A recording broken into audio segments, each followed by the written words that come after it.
I wrote down 10 bullets on the inner villain this morning that I want to share with you. They could take me 10 minutes, or they could take me 45 minutes. I'm not sure. What inspired me today is conversations I've been having with my 18-year-old daughter. And I had her read the book, Outwitting the Devil by Napoleon Hill. It is such a cool book. The concept of the book is this. In the book, he's having a conversation with the devil. The devil's not what you'd think. But the whole point of the book is, it's really talking about how this devil, this alter belief, the thing that we have inside of us, I used to call it, we have an inner villain and we have an inner hero. Whichever one we decide to feed is the one that's in power. So the book, Outwitting the Devil, is really just addressing a campy type way to address the two voices that live inside of us. Now let's get to work. Here's my 10 bullets. The enemy of progress isn't failure, it's drifting. You see, most people, we don't fail. Hear me on this one. You don't fail dramatically. It wasn't like, oh, I tried it. I went all in. And it crushed, it failed, it broke my heart, right? Failure comes quietly. Failure comes from slowly drifting away from your dreams and your goals. And what happens is, as you drift, you don't know when it happened, but then you go, hey, wait a minute, I was supposed to be in my own business. I'm supposed to unlock my creativity. And you go back online and you're looking at ads and you're looking at things and go, oh, maybe it's this. And you don't realize that you go from project to project, maybe idea to idea, but you never commit completely. Something pops up that you don't like. Maybe it's the marketing. It's like, I'll come back to that. And slowly you drift, and then you're looking for something else. Like, it's we're a mile wide and an inch deep, rather than an inch wide and a mile deep. And if you think about it, if you catch yourself drifting, you gotta remember that drifting is how dreams die. It's not as dramatic as you think. It's just a slow, subtle, if you think of what is drifting, right? You get on a pontoon boat or something. Drifting's not going down the current like this, is it? Drifting is you're just subtly drifting away. Did you ever go out in the ocean and not pay attention and you look up, your towel is like a quarter of a mile that way, you didn't even realize that the tide took you down the beach? In the book it says, how I get people to not live into their full potential is I don't make it dramatic. I just try to get them to drift really young. I try to get them to do, in today's world, it'd be a little bit of video games and a little bit of this and a little bit of that. And I'm not sure about college and what should I do? The devil's words were like, if I can get them to focus on a lot of things and not go deep on anything, I can get them to drift for 50 years and then they're mine. That's how the book frames it, right? That's why it's kind of a punch. So the enemy of progress isn't failure. It's drifting. Number 2, when you're in your head, you're dead. So if you think about this, do we make good decisions when we're in our head? The head is where doubts live. Your heart is fearless. Your heart could go for anything. Your heart screams that we want more. Your head is where imposter syndrome lives, perfectionism, analysis paralysis. We could go on, can't we? Can name them all. But the heart, I think the heart is where courage lives. The heart is where creativity lives. The heart is where conviction lives. The heart, I believe, is where resourcefulness comes from because it's passion. When you are taking an uncomfortable step, are you overthinking or are you just doing it? If you overthought everything, I've heard Tony say before, if you overthought anything, would you really drive a car? I mean, you're going 70 miles an hour and the only thing dividing you is a yellow line on the ground. If you really thought about that, somebody could just be on their phone, which a third of the people now drive and text. It's like, there's only a yellow line. I can't drive. Somebody could go across the line. No, you don't think of it that way. But if you start thinking of business every way like that, then of course it goes in here and you're like, yeah, but I don't have everything dialed in. It's gotta be perfect. Man, I analyze this. A lot of businesses in my space fail. All businesses fail because they're drifting, because they're not focused, because they're in their head, right? So if we remember, when you're in your head, you're dead, but let's go a little deeper, is the head is where doubt lives, the heart is where you find courage. And when you're in your head, you guys should find your own tool to get you back in your heart. That could be your purpose, it could be your why, it could be your daughter, it could be your spouse, it could be the best version of you that you know is yet to come. But what is the thing that when you bring it up, you go, oh, I'm back in my heart. There's nothing going to stop me, I'm back in my heart. Okay, that's number 2. Number 3, according to Napoleon Hill, the devil's greatest tool is distraction. If the devil can't destroy you, let's think of that inner villain, that other voice. If it can't destroy you directly, then the second option is distraction. Get you busy doing busy things. Get you busy doing things that don't move the needle. Put you in reactive mode, not proactive mode. Get you dabbling with a lot of things. No, I'm busy. I got this thing going on. I'm gonna start a podcast and I'm gonna write a book and I started this course. Oh, I'm gonna get my social media going. Oh, I think I'm gonna be a coach. Oh no, maybe I should work on the book. No, which one of these? Netflix. Let me surf. Oh, that's funny, huh? Did you see that? When does that happen? So if you think about it, if you start getting busy or doing other things or having distractions, I would bet to say if you go upstream a little bit, you're gonna go, ooh, I was up against something that made me think. I was up against something where I had to have a breakthrough.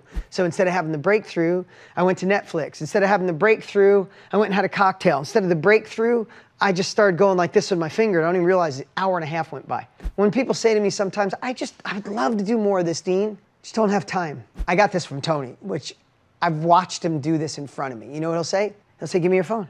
And then people are like, well, why? Because I'm not gonna look it up. I just wanna see how many hours a day you're on your phone. And Tony will go, 4.7 hours on your phone today. You don't have time? Bullshit. You got time. You don't have focus. You're drifting, you're distracted. Each of us, if you went on your phone, you wouldn't imagine how much time you have on it.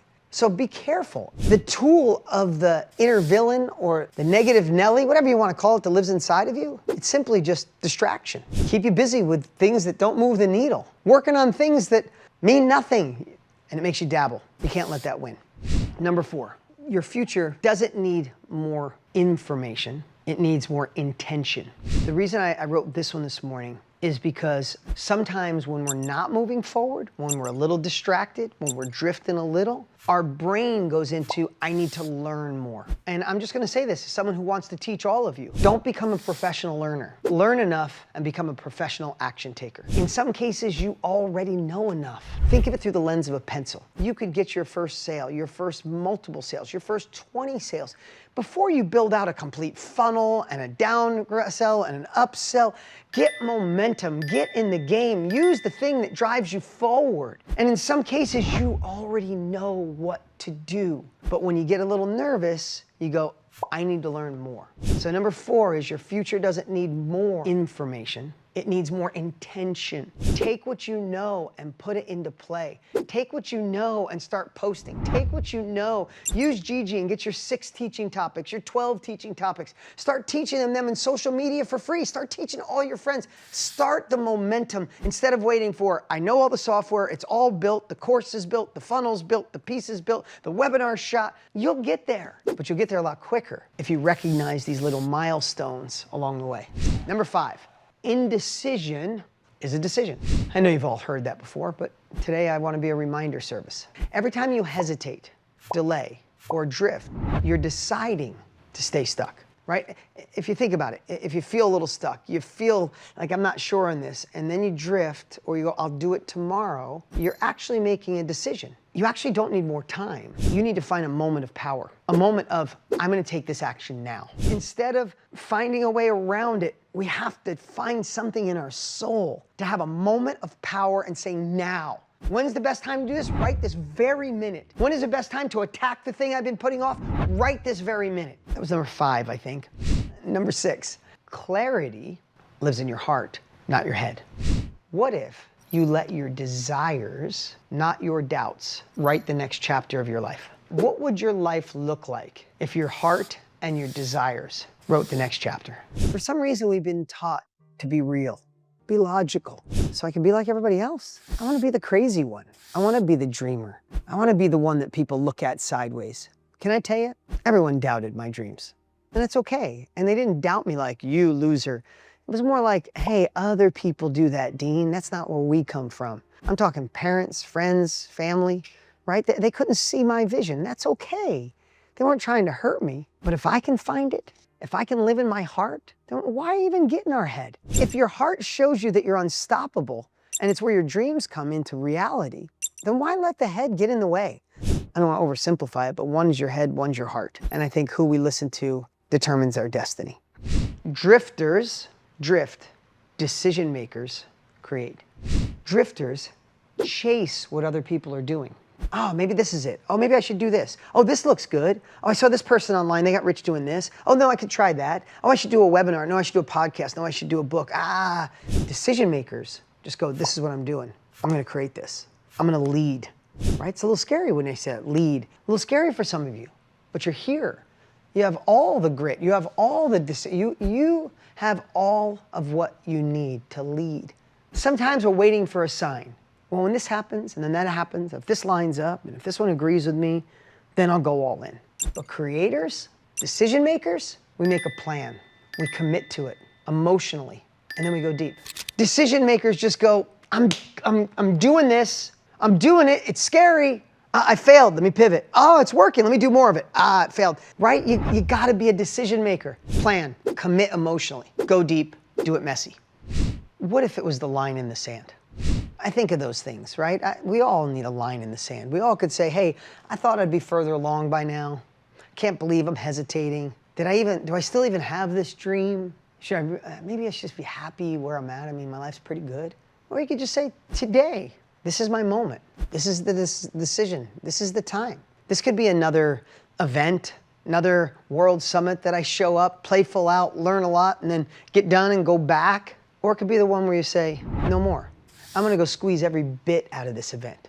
I'm gonna rob what I need to rob, and I'm gonna take uncomfortable action. What if we did it as, you can either show up as the drifter, or you could show up as the driver? What if you just decided that I'm gonna show up, and I'm gonna make decisions? I'm gonna show up knowing my heart is in control. I'm gonna show up and leave with a plan. I'm gonna commit to it, and I'm gonna go deep, even if I'm scared. You see, if you watch me on Mondays, the reason a lot of times at the end of that I'll say, put all in the chat, or me, because I believe with all of me that our life changes when we decide to go all in. But not just saying I'm all in, I mean really all in. All in on the idea you've been sitting on, the course you're dying to build, the thing you've been a little bit of afraid to launch because someone might judge you. It's time to start actually building and stop circling, right? Like, that's the thing I'm gonna build. Yeah, that thing. I'm gonna get to it, but like it's time to just grab it and go, I'm gonna do it.